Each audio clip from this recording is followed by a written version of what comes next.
네, 진보당 대변인 손솔입니다. 오전 브리핑 2건 말씀드리겠습니다. 첫 번째입니다. 의료계에 호소합니다. 병원 찾는 국민 심정 헤아려 주십시오.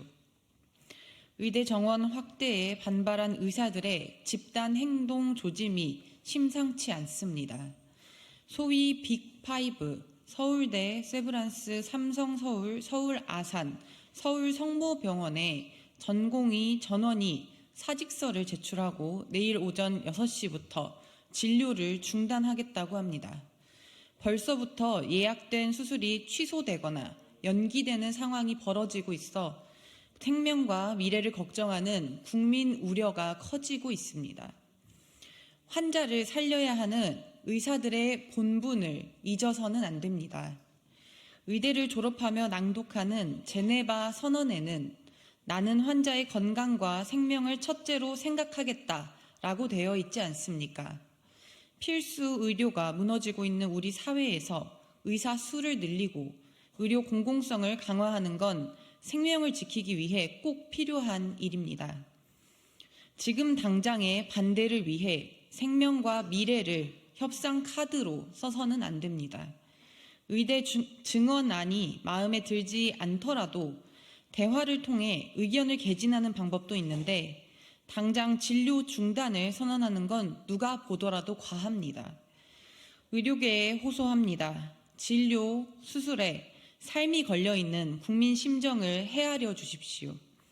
의료가 돈벌이 수단이 되는 게 아니라 필수 의료를 책임지는 공공의 역할을 할 수 있도록 개혁 방향을 더욱 보완해야 할 때입니다. 의료개혁의 골든타임이 정부 의사 대립으로만 비춰진다면 의료 공공성을 넓히는 개혁은 불가능합니다. 진료 거부 아니라 집단 대화부터 해야 합니다. 두 번째 브리핑입니다. 파렴치한 쿠팡 뒤에는 나쁜 언론이 있습니다. 사실이 아닌 것으로 확인되어 이를 바로잡습니다.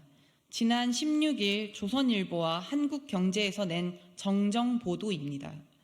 무려 1년 반 전인 2022년 6월 30일 이 언론들은 쿠팡 본사를 점거한 민주노총 노조가 대낮부터 술판을 벌였다며 대대적으로 공격했습니다.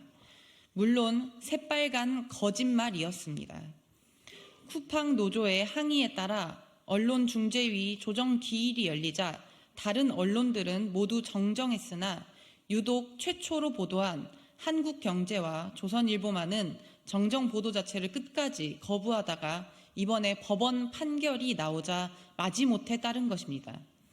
쿠팡의 노조 탄압은 어제 오늘 일이 아닙니다. 최근에는 현직 국회의원과 기자들까지 포함된 블랙리스트가 발각되어 다시 도마에 올랐습니다. 그럼에도 반성과 시정은커녕 적반하장식으로 이를 지적한 권영국 변호사와 노동사회단체 관계자들을 거꾸로 고소했습니다. 이런 파렴치한 쿠팡의 행각 뒤에는 이를 든든히 뒷받침하는 나쁜 언론들이 존재하고 있던 셈입니다. 언론이 자신의 고유한 논조를 갖고 있는 것 자체는 문제가 되지 않습니다. 그러나 사실관계를 왜곡하고 일부러 거짓 보도로 그 논조를 뒷받침한다면 더 이상 언론이라 볼 수 없습니다. 이래서야 어떻게 사회적 공기라고 부를 수 있겠습니까? 지난 1년 반 동안 대낮 음주 행패라는 씻을 수 없는 누명을 뒤집어 씌운 두 언론은 정정 보도를 내면서도 당사자인 쿠팡 노조에는 이런 반구 사과 한마디도 없었습니다. 쿠팡도 파렴치하지만 한국경제와 조선일보도 그에 못지않게 파렴치합니다. 즉각 쿠팡 노조에 공식적으로 사과하고 사실관계에 입각한 보도라는 언론 본연의 자세를 엄히 준수해야 할 것입니다. 네, 이상 마치겠습니다. 감사합니다.